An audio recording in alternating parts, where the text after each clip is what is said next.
Compte rendu de la 61e réunion du Conseil de ministres. Le président de la République, chef de l'État, a présidé ce vendredi 3 octobre 2025 à la Cité de l'Union africaine, la 61e réunion ordinaire du Conseil de ministres. 5 points étaient inscrits à l'ordre du jour, à savoir 1. Communication du président de la République, chef de l'État. 2. Point d'information. 3. Approbation d'un relevé des décisions du Conseil de ministres. 4. Examen et adoption de dossiers. 5. Enfin, examen et adoption de textes. La communication du président de la République a porté sur 4 points principaux, à savoir 1. De la campagne pour la reconnaissance internationale du génocide et de l'appropriation de son narratif par tous les Congolais. À ces propos, le président de la République a rappelé que notre pays porte dans sa mémoire collective une tragédie d'une ampleur inédite, qualifiée des génocides dont le peuple congolais fut victime depuis les années 90. Cette appellation traduit l'ampleur des massacres, crimes de masse et violences systématiques qui ont endeuillé notre nation, causant la perte des millions de vies humaines et la destruction de notre tissu social et économique. La loi numéro 22/65 du 26 décembre 2022, en son article 28, érige désormais la date du 2 août comme journée nationale du génocide, consacrée au souvenir, au recueillement et à la transmission de cette mémoire douloureuse aux générations futures. Il a insisté de nouveau pour que les plaidoyers pour la reconnaissance internationale du génocide ne se limitent pas à la réparation des victimes, des survivants, car il s'agit avant tout d'un appel à la vérité, à la justice et à la non-répétition, mais aussi d'une invitation à assumer nos responsabilités historiques et bâtir une mémoire collective autour de l'idéal « n'est jamais répété, commencer à guérir ». Dans ces cadres, notre pays a déjà porté haut ses combats, notamment à Genève lors de la 60e session du Conseil des droits de l'homme et plus récemment en marge de la 80e Assemblée générale des Nations unies où il a personnellement pris part à un side event dédié à la reconnaissance internationale des génocides commis en République démocratique du Congo. Pour le président de la République, la bataille pour la reconnaissance du génocide ne saurait se limiter aux seules démarches diplomatiques. Elle exige l'appropriation par chacun d'entre nous de ces narratifs nationaux afin que cette histoire ne sombre jamais dans l'oubli. Cette reconnaissance et son inscription dans la mémoire universelle ne saurait être l'affaire d'un seul homme ni du seul gouvernement, mais bien un devoir collectif et intergénérationnel. Il nous revient donc de porter la flamme de mémoire et de vérité afin que notre histoire ne soit jamais effacée ni instrumentalisée. Les génocides ne doivent pas être vécus comme un fardeau, mais comme un socle de dignité et de résilience, éclairant l'avenir de notre nation. Cette appropriation exige toutefois d'écarter tout discours de haine ou repli xénophobe. Elle doit au contraire nourrir notre unité, renforcer la réconciliation avec notre mémoire et affermir notre volonté de bâtir un Congo plus juste, fort et solidaire, a-t-il martelé. Ainsi, en complément à son instruction donnée lors de la 53e réunion du Conseil de ministres visant l'élaboration d'une stratégie globale et progressive de plaidoyer pour la reconnaissance internationale du génocide, le président de la République a évoqué la nécessité de faire en sorte que ces narratifs soient disséminés dans toutes les couches de la population en utilisant tous les canaux possibles et notamment à travers sa vulgarisation dans nos 4 langues nationales. De plus, afin de pérenniser ces narratifs, la ministre d'État, ministre de l'Éducation nationale et Nouvelle Citoyenneté, le ministre d'État, ministre de la Formation professionnelle, ainsi que la ministre de l'Enseignement supérieur, universitaire, recherche scientifique et innovation technologique sont appelés à engager une réflexion commune pour intégrer cette mémoire dans les systèmes éducatifs de la maternelle à l'université, car il importe que ces pans de notre histoire soit pleinement connu et transmis aux générations présentes et futures. Le deuxième point de la communication du président de la République a porté sur les respects des mesures de régulation du cobalt.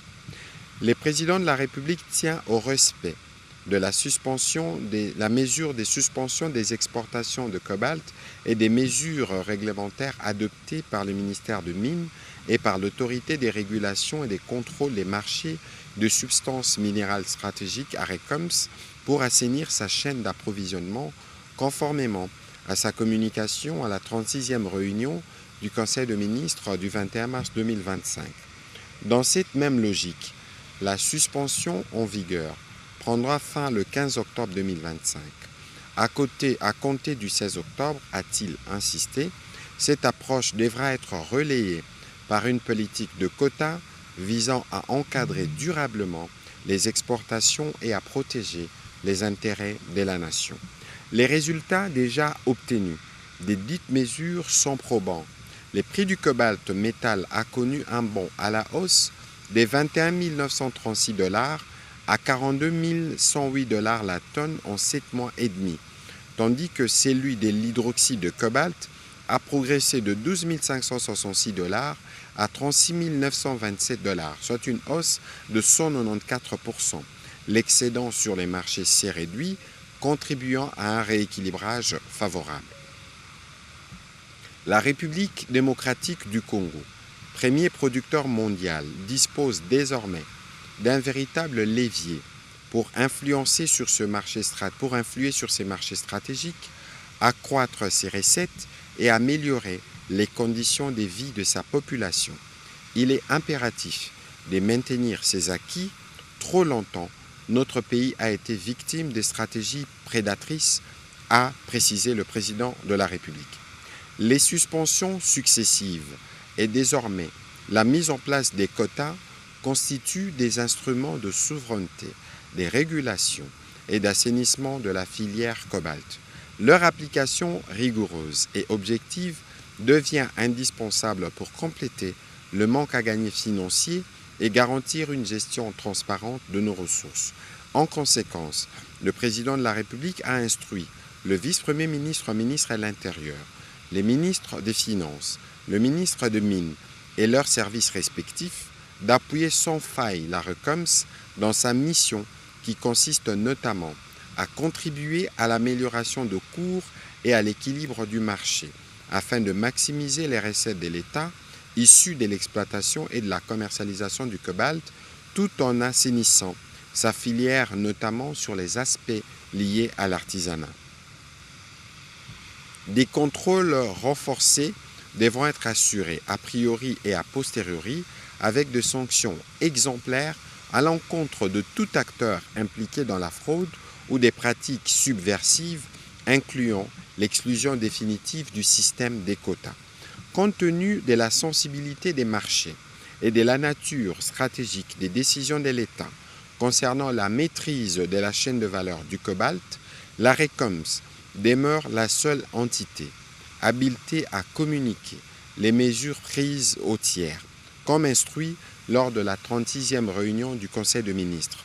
Conformément à sa mission, elle fixe en toute objectivité les quotas et elle est qualifiée à retirer tout avantage aux opérateurs reconnus coupables de fraude.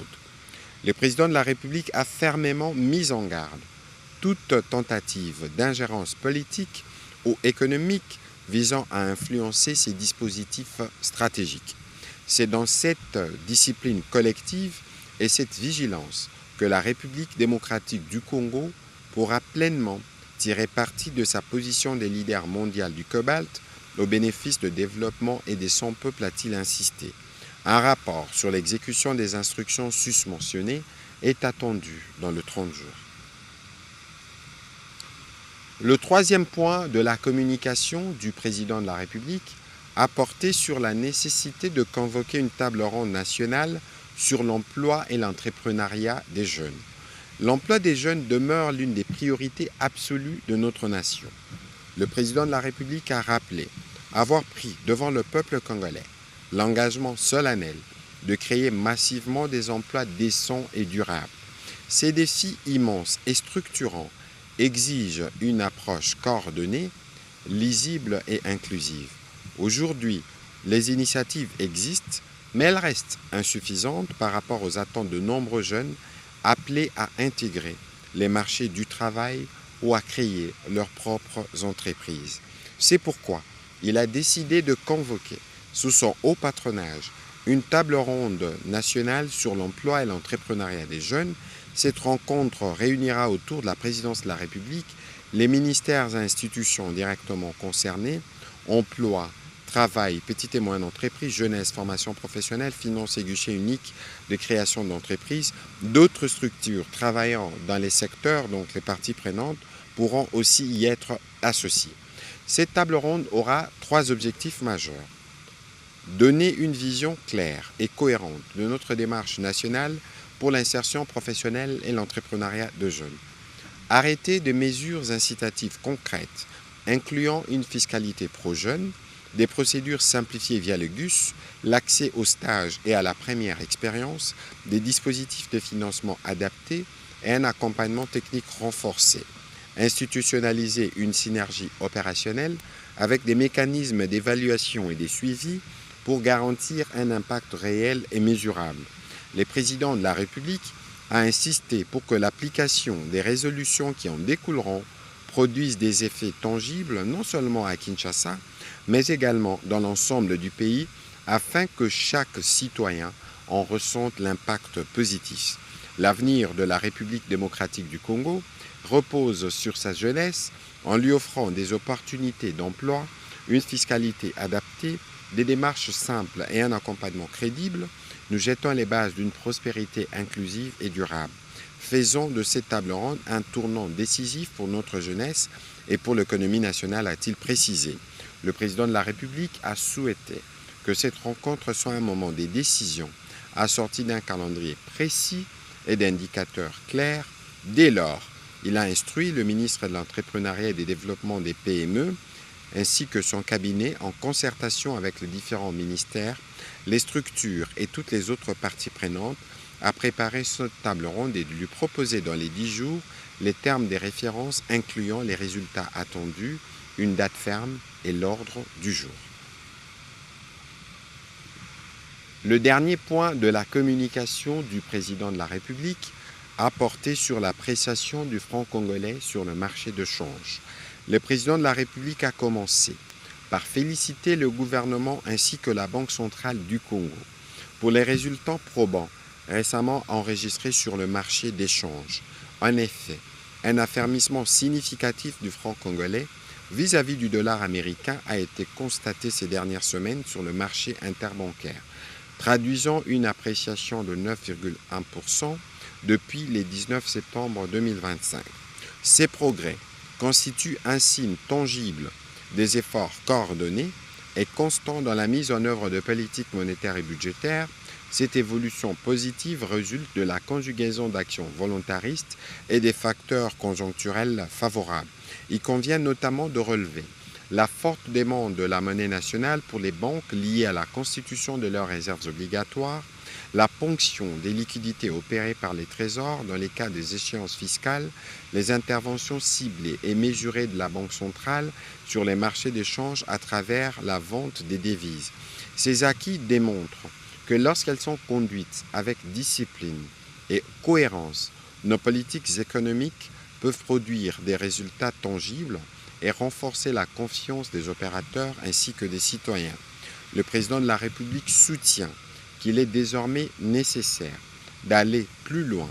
La politique budgétaire devra rester rigoureuse et compatible avec l'objectif de stabilisation en limitant les pressions inflationnistes et en réduisant drastiquement les risques de dépréciation. Par ailleurs, il a précisé qu'une approche plus innovante et structurée dans la conduite des politiques économiques est requise pour stimuler une demande accrue du franc congolais et renforcer sa crédibilité afin de garantir une stabilité durable du taux d'échange. Il a relevé néanmoins l'existence de disparités préoccupantes dans les taux de change pratiqués selon les zones géographiques, particulièrement dans la ville de Kinshasa. Ces écarts créent des opportunités d'arbitrage qui nourrissent la spéculation et fragilisent les équilibres du marché. En conséquence, il a instruit formellement le gouvernement et la Banque centrale du Congo à prendre de manière concertée des mesures immédiates et vigoureuses pour réduire ces pratiques spéculatives, harmoniser les fonctionnements du marché des changes et de consolider la bonne dynamique observée. Plus particulièrement, en ce qui concerne les dépenses publiques, il a recommandé de bien réguler les décaissements des dépenses de sécurité par un mécanisme d'aval indispensable de la haute hiérarchie. L'objectif ultime est de garantir une stabilisation durable du taux de change, protéger le pouvoir d'achat de nos concitoyens et créer les conditions d'une croissance économique inclusive et soutenable, a-t-il conclu.